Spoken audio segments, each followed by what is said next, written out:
Assalamualaikum warahmatullahi wabarakatuh. Perkenalkan, kami dari kelompok 7 ingin memaparkan materi tentang perubahan sosial. Kami beranggotakan Livana Aisyah, Sepia Ananda Putri, Fatimah Salsabila, Pascal Adinata Susanto, Wening Nurulaili, dan Anissa Puji Rahayu. Dalam materi kali ini, yang akan kami bahas adalah pengertian perubahan sosial, teori perubahan sosial, bentuk-bentuk perubahan sosial, faktor penyebab dan pendorong perubahan sosial, faktor penghambat perubahan sosial, dan dampak-dampak perubahan sosial.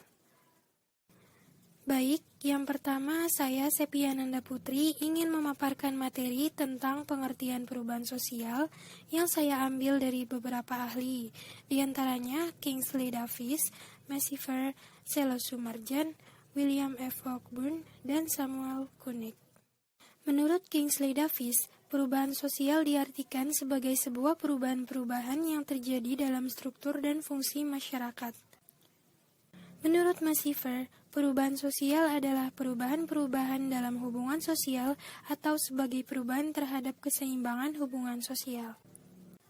Menurut Selo Sumarjan, perubahan sosial adalah perubahan-perubahan pada lembaga kemasyarakatan di dalam suatu masyarakat yang memengaruhi sistem sosialnya, termasuk di dalamnya yaitu nilai-nilai, sikap, dan pola perilaku di antara kelompok-kelompok dalam masyarakat. Menurut William F. Cockburn, perubahan sosial meliputi unsur-unsur kebudayaan baik yang material maupun imaterial. Yang ditekankan adalah pengaruh besar unsur-unsur kebudayaan material terhadap unsur-unsur imaterial. Menurut Samuel Kunik, perubahan sosial menunjuk pada modifikasi-modifikasi yang terjadi dalam pola-pola kehidupan manusia yang terjadi karena sebab-sebab internal maupun eksternal. Saya Anissa Puji Rahayu akan menjelaskan teori perubahan sosial. Yang pertama adalah teori evolusi. Teori evolusi berpendapat bahwa perubahan sosial memiliki arah yang tetap yang dilalui semua kelompok masyarakat. Setiap masyarakat melewati urutan yang sama dan bermula dari tahap perkembangan awal menuju ke tahap perkembangan akhir. Ketika tahap terakhir telah tercapai, maka perkembangan masyarakat juga akan berakhir. Teoritikus yang termasuk kelompok ini adalah Comte, Spencer, dan Marx. Yang kedua adalah teori siklus. Teori ini melihat bahwa ada sejumlah tahap yang harus dilalui setiap masyarakat. Namun, mereka berpandangan bahwa proses peralihan tersebut bukanlah akhir dari proses perubahan yang sempurna. Akan tetapi, proses peralihan tersebut akan kembali ke tahap semula untuk kembali mengalami peralihan. Teori siklus yang dijelaskan dalam bab ini adalah teori yang dikemukakan oleh Khaldun. Yang ketiga adalah teori fungsional. Teori fungsional memiliki asumsi utama yaitu melihat masyarakat sebagai sebuah sistem yang di dalamnya terdapat subsistem. Teori ini mengambil analogi masyarakat sebagai sebuah sistem organik atau makhluk hidup. Sebagai contoh yaitu organisme manusia. Manusia merupakan sebuah sistem biologis yang terdiri atas sub-subsistem yang di dalamnya ada tangan, kaki, jantung, mata, dan lain sebagainya. Keseluruhan bagian tersebut harus berfungsi dengan baik sesuai tugas dan perannya masing-masing. Masing-masing tugas dan peran subsistem tersebut tidak dapat saling menggantikan. Apabila terdapat salah satu bagian yang tidak berfungsi dengan baik, maka manusia tersebut mengalami kondisi abnormal atau mengalami kondisi sakit. Konsep penting dalam teori ini adalah struktur dan fungsi yang menunjuk pada dua atau lebih komponen yang berbeda dan terpisah, tetapi saling berhubungan satu sama lain. Struktur sering dianalogikan dengan bagian-bagian anggota badan manusia, sedangkan fungsi menunjuk bagaimana bagian-bagian ini berhubungan dan bergerak. Struktur terdiri atas beberapa bagian yang saling berhubungan dan saling bergantung satu sama lain. Struktur sosial terdiri atas berbagai komponen dalam masyarakat, seperti kelompok-kelompok, keluarga-keluarga, masyarakat setempat atau lokal, dan sebagainya. Teoritikus yang pemikirannya termasuk dalam teori ini adalah Durkheim, Parsons, Tonius, serta Spencer. Yang keempat yaitu teori konflik. Teori konflik memiliki pandangan yang berbeda. Teori konflik menekankan adanya perbedaan pada diri individu dalam mendukung suatu sistem sosial. Menurut teori ini, masyarakat terdiri atas individu yang masing-masing memiliki berbagai kebutuhan dan keinginan yang tidak terbatas. Namun, kemampuan individu untuk mendapatkan kebutuhannya berbeda-beda. Adanya perbedaan kemampuan inilah yang kemudian melahirkan proses perubahan sosial atau konflik. Sosiolog yang pemikirannya termasuk dalam teori ini adalah Marx dan Weber. Perkenalkan, nama saya Livana Aisyah dengan NIM 14062620011. Di sini saya akan menjelaskan tentang bentuk-bentuk perubahan sosial. Bentuk-bentuk perubahan sosial. Bentuk-bentuk perubahan sosial dibagi menjadi 3. Yang pertama, berdasarkan waktu.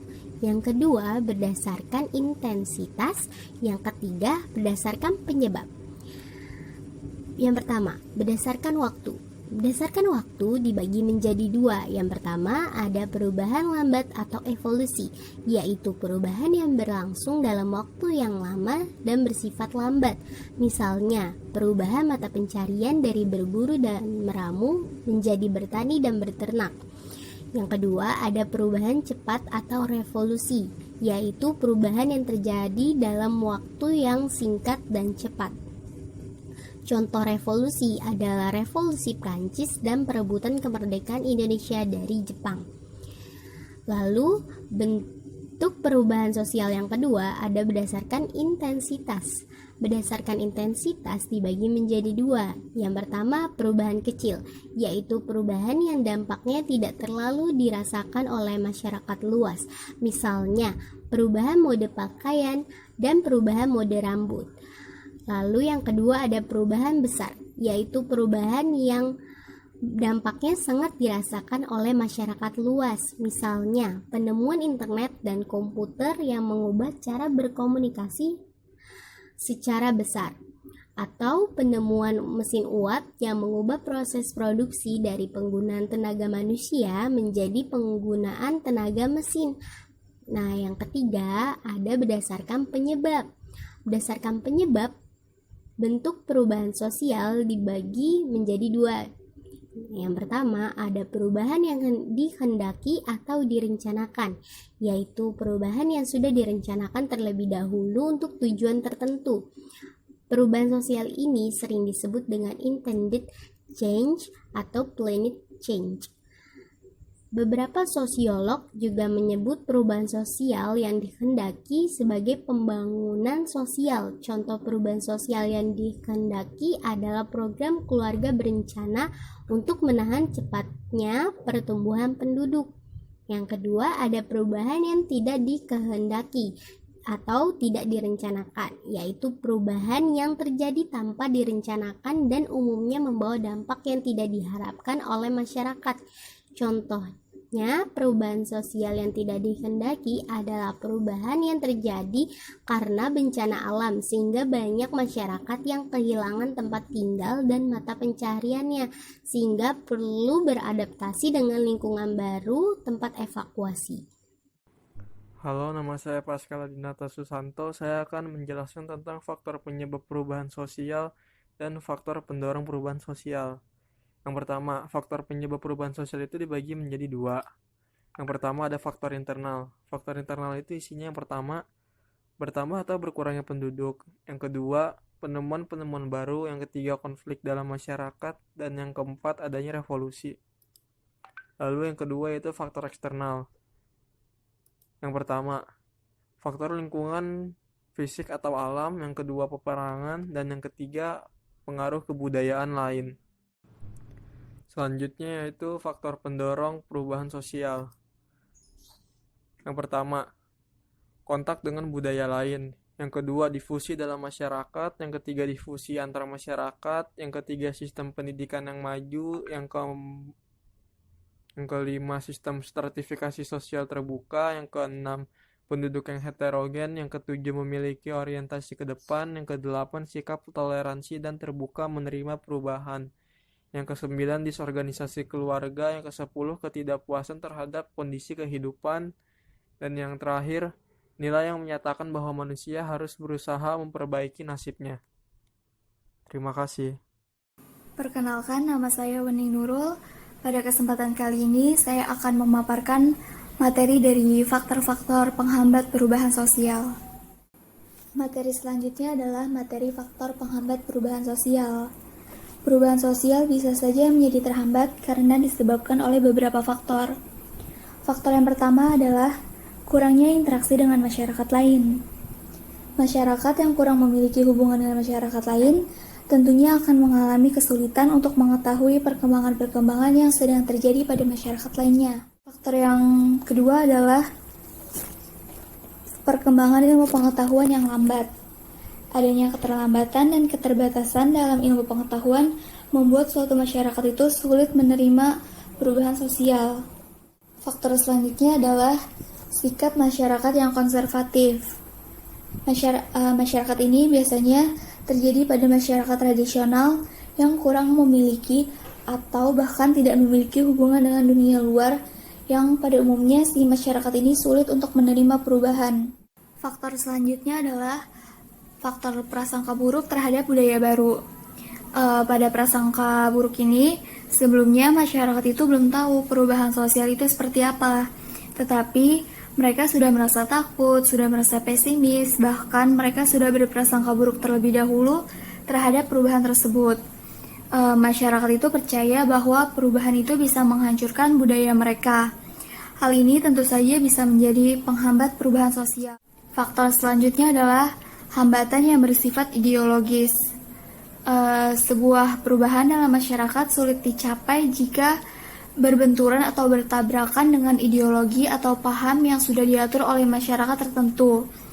Jika sudah berkaitan dengan ideologis, maka sudah tidak bisa ditentang lagi karena hubungannya dengan pribadi. Faktor selanjutnya adalah adat istiadat atau kebiasaan yang terikat tradisional.